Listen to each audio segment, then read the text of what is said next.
저는 직장을 다니고 있는 30대 초반의 평범한 남자입니다. 올여름 내내 남들 다 가는 휴가도 못 가고 일만 하고 있었습니다.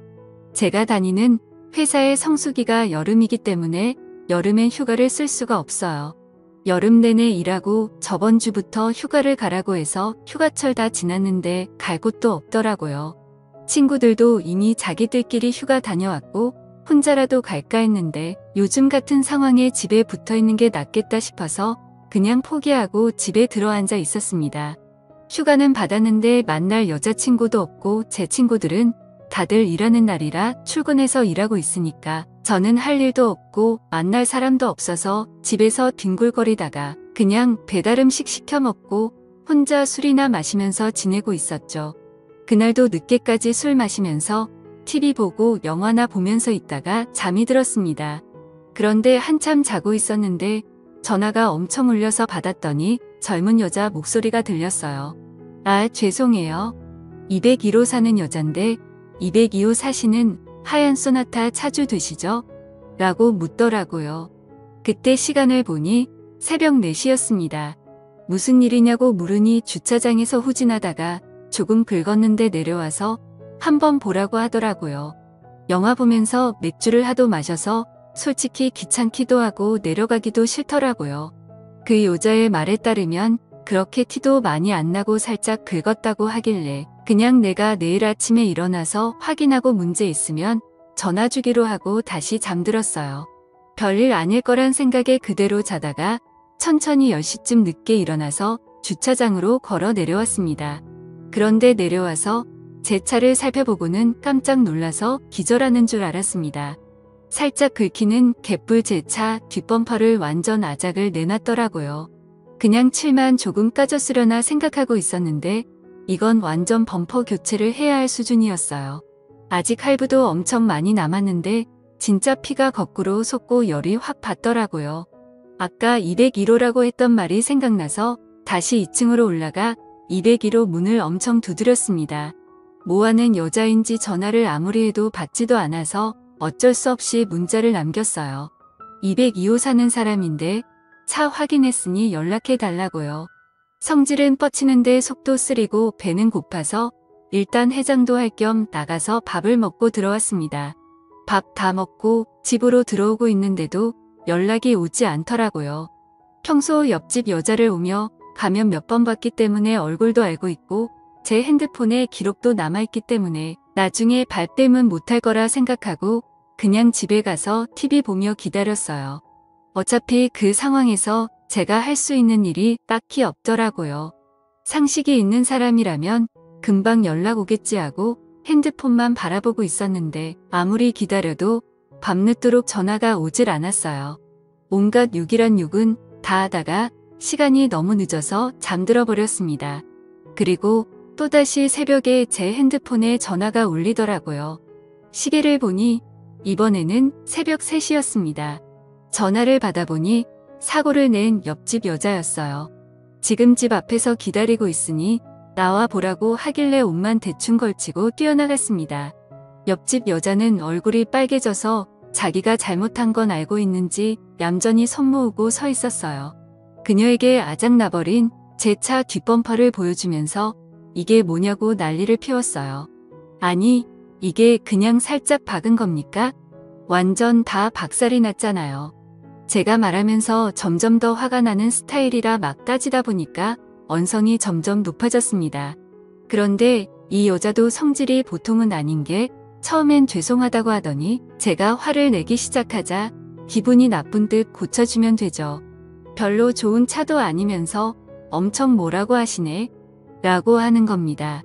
남자 자존심이 있지. 저를 욕하는 건 참아도 제 차에 대해서 욕하는 건 못 참지 않습니까? 그 말에 저도 꼭지가 돌아서 서로 고함치듯 소리를 지르고 싸웠어요. 그 새벽 시간에 두 남녀가 동네 떠나갈 듯 소리를 지르고 싸웠더니 불 끄고 자고 있던 이웃 주민들이 불을 켜고 창문을 열고 조용히 좀 하라고 하더라고요. 저는 상당히 흥분한 상태라서 신경 끄고 잠들라고 소리를 질렀는데 옆집 여자가 먼저 이성을 찾고는 일단 집으로 들어가서 이야기하자고 저를 끌고 빌라 입구로 들어갔습니다. 저는 집으로 들여보내기도 싫고 아직 화가 안 풀려서 씩씩대고 있었는데 그녀가 일단 그럼 자기 집에 가서 이야기 좀 하자면서 현관문 열고 저를 끌고 들어갔어요. 저를 끌고 들어간 그녀는 진정하고 천천히 이야기하자면서 어디 좀 앉으라고 하는데 집안 꼬라지가 정말 말이 아니었습니다. 바닥에는 술병이 굴러다니고 과자 봉지에 배달 음식 먹은 것도 제대로 버리지도 않고 그대로 바닥에 나뒹굴고 있더라고요. 살면서 그런 집은 처음 봤습니다. 좀 어디에 앉으라고 하는데 어디에 앉아야 할지 모를 정도의 상황이었어요. 저는 평소에 결벽증까진 아니지만 집 청소 자주 하고 정리정돈 해둬야 마음이 편하거든요. 군대 다녀온 남자들이라면 무슨 말인지 공감하실 겁니다. 그런 와중에 이 여자가 음료수라도 먹으라면서 냉장고에서 주스를 하나 꺼내주는데 얼핏 들여다본 냉장고 상태를 보니까 먹고 싶은 생각이 싹 사라졌어요. 일단 옆에다 던져두고 그녀와 수리비에 대한 이야기를 했는데 본인 사정이 있으니 조금만 받으라고 하는 겁니다. 이 동네 바에서 일을 하고 있는데 차 수리비를 배상해주고 싶지만 지금 당장 돈은 없고 다음 달 월급이 들어오면 갚겠다고 하더라고요. 자기가 올해 차 사고를 너무 많이 내서 보험 처리하기 힘들다면서 다음 달에 현금으로 배상해주겠다며 사정사정을 했어요. 진짜 집안 꼬라지를 보고 그녀의 모습을 보니 답이 안 나오는 상황이었어요. 바에서 일한다고 하는 그녀는 얼굴은 그래도 봐줄만 했습니다. 몇 살이냐 물었더니 25살이래요. 시간도 많이 늦었고 이미 잠은 다 달아나 버려서 그녀와 이런저런 이야기를 하고 있다 보니까 조금씩 편해지고 제 화도 다 풀려버렸어요. 대체 집은 왜 이렇게 더럽게 해놓고 사느냐고 제가 물었더니 자기가 치울 시간이 없다고 웃으면서 농담으로 저보고 좀 치워달래요. 제 성격상 어질러져 있는 꼴을 못 보기 때문에 쓰레기 봉투를 손에 들고 거실을 대충 치우기 시작했습니다. 쓰레기를 주워 담기 시작했더니 그녀도 민망했던지 옆에서 같이 청소를 했어요. 바닥에 굴러다니는 커다란 쓰레기 몇 개를 주웠더니 금방 거실이 깨끗해 보였습니다. 그녀도 깨끗해진 집에 만족하면서 고생했다 하고는 냉장고에서 맥주를 하나 꺼내 주더라고요. 집에 물은 없고 맥주밖에 없다면서 부끄럽다는 듯이 웃는데 제가 미쳤지 그 모습이 귀엽게 보였습니다. 둘이서 새벽 늦은 시간까지 이야기를 하면서 냉장고에 있는 맥주를 다 마셨어요. 피곤하기도 해서 나는 집에 들어가서 자야겠다고 일어나려는데 그녀가 술이 모자라다면서 밖에 나가서 사올 테니 더 마시잡니다. 모처럼 이야기도 통하는 친구를 만나서 너무 기분 좋다면서 저랑 술 친구 하자더군요. 그래서 우리는 편의점에 가서 소주랑 맥주를 더 사다가 한참 더 마셨어요. 그래도 제가 술을 못 마시는 편이 아닌데 그녀와 같은 템포로 술을 마시다 보니 살짝 취기가 올라왔습니다. 역시 바에서 일하는 여자라 그런지 주량이 엄청난 것 같았어요. 저는 술도 더 마시기 힘들었고 편하게 이야기나 더 하고 있었는데 갑자기 여자가 먼저 제 쪽으로 슬금슬금 다가오는 게 느껴졌어요. 이 여자가 나한테 왜 이러나 생각하는 그 순간 여자가 갑자기 제게 다가오면서 차 수리 비용이 너무 부담된다면서 한 번만 봐달라고 하는 겁니다. 오빠, 나 진짜 한 번만 봐주라. 오빠 시키는 건 뭐든지 다 할게. 그녀는 제가 보험 갖고 있을 거 아니냐면서 그 보험으로 수리하고 한 번만 봐달래요. 그때 이 여자가 왜 나를 집까지 데려와서 술을 먹인 건지 눈치챌 수 있었어요.